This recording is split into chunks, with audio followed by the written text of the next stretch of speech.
Recently there was a time when one hiatus after another was announced. Of course, they're well deserved, but you know what? I felt like happiness was taken away from me, lol. Luckily some of them are out of hiatus, and I am ready again for fluffiness. Rage over red flags and torture myself with waiting for each chapter, lol. Comment if you read those manhwa and which other BL manhwa are out of hiatus. Don't forget to like and subscribe. In a desperate attempt to save his father from overwhelming debt, Miam is forced to take a dangerous offer from a ruthless loan shark. The arrangement is straightforward. Become a house servant and gather critical information about the mysterious young master, Jite. However, when Miam begins his new role, his mission takes an unexpected turn. He is assigned to assist Jite with the unusual task of bathing. Miam realizes this rare opportunity is his best chance to get closer to his target. But the moment their eyes meet, Miam understands that no matter how much he may cry or beg, there's no turning back.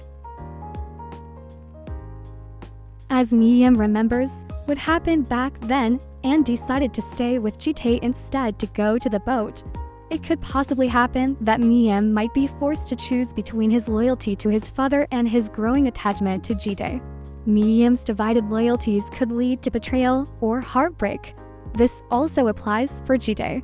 Will he again turn the back against his so-called family if something happens to Miam? In relation to that, Jite's possible inability to fully trust or express his feelings could create a barrier in their relationship.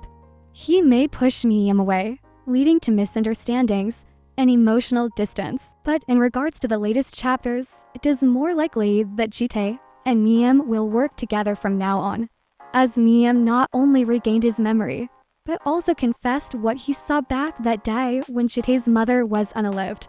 Now that is known that Miam is alive and back together with Jite, will Jite be able to protect him from all those who want to harm him? What do you think? Let me know in the comments. Seung-ho isn't your typical countryside type. In his late 20s, he's a former soldier and a single dad to a 1-year-old daughter that his ex-girlfriend left him with. With no job and few options, he's hoping the quiet village of Nildongme will be a good place to start over. There's talk that the young village leader is difficult to deal with, but Seung-ho doesn't expect it to be a problem. However, on his first day in the village, he gets into an argument with a tall, handsome guy with a bad temper who accuses him of stealing. This guy really irritates Seung-ho, but he also seems to know the village well.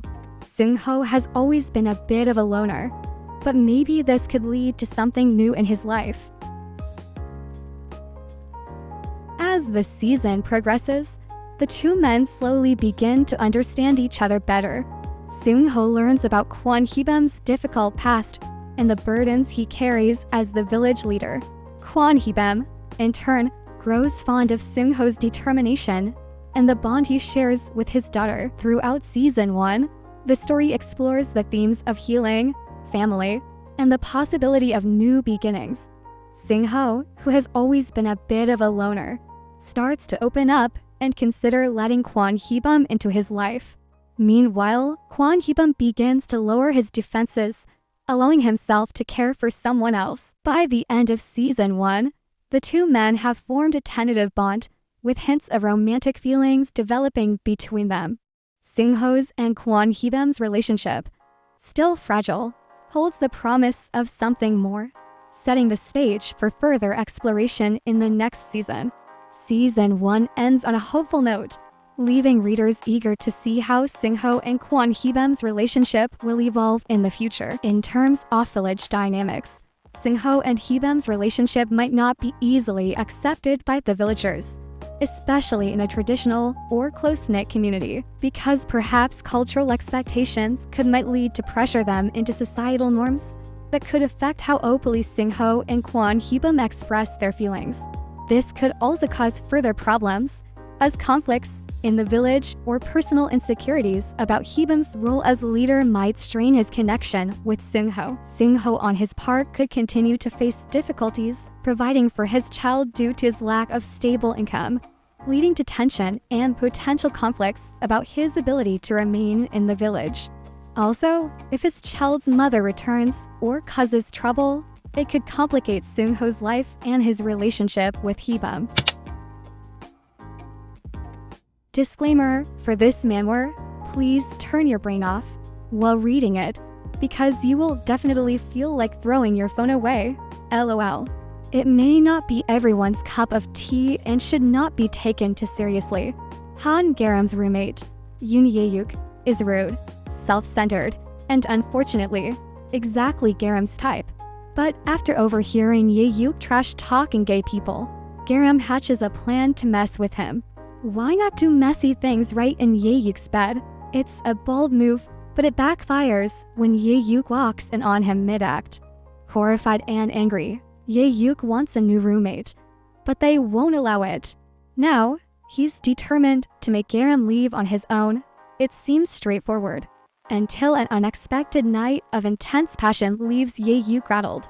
He still wants Garam gone, but why can't he get that night out of his head?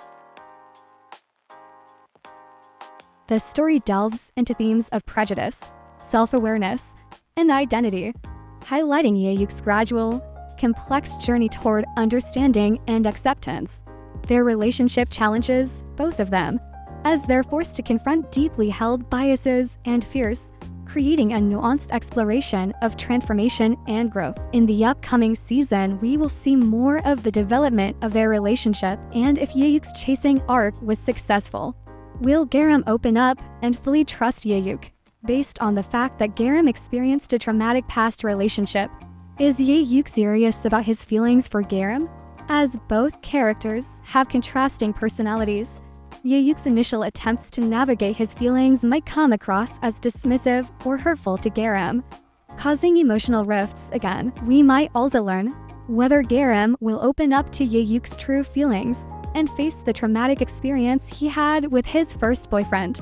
Will his first boyfriend make an appearance and stir their relationship up again? Shin is barely scraping by, working as a street mechanic in the gritty parts of the city. Finding jobs is tough, and the pay is far from impressive. Then one day, Jake shows up needing car repairs. A tall, blonde guy dressed like he's worth a fortune. This looks like easy money. After making a good profit, Shin isn't eager to lose a client like Jake. However, handing over his number might just be the worst decision he's ever made. Before long, Jake is after more than just a tune-up. The dynamic between Shin and Jake is already inherently unstable, with manipulation and hidden motives on both sides. A potential betrayal could destabilize their relationship further and lead to significant conflict that has a huge impact on their relationship. As Shin is already entangled in Jake's mysterious involvement with the Mercifuls, it could make him a target also for other involved gangs and put him into danger. As Shin was trying to understand Jake's hidden and manipulative intentions, Jake is not being honest with Shin, what led him to cut ties with Jake. So in the upcoming season, we will learn about Jake's true identity and also could perhaps expect a chasing arc. Will the relationship between Jake and Shin evolve into something more complex, or will it remain manipulative and toxic? Will Shin get into trouble because of Jake? It is likely that Jake's true motives might be revealed, possibly uncovering darker secrets or trauma from his past, which could explain his obsession with Shin. Gunjun, the protagonist, believes that relationships should follow a strict order. In his view, you start by holding hands, then go on dates, and only after much time do you move on to more intimate stages. This methodical approach reflects his cautious and perhaps slightly old-fashioned personality. Jeong Seok, on the other hand, is confident, bold, and not afraid to follow his desires. He finds Gunjun's rigid structure baffling and thinks relationships should be spontaneous and natural. The two are thrown together under unusual circumstances after a drunken night out. They wake up next to each other.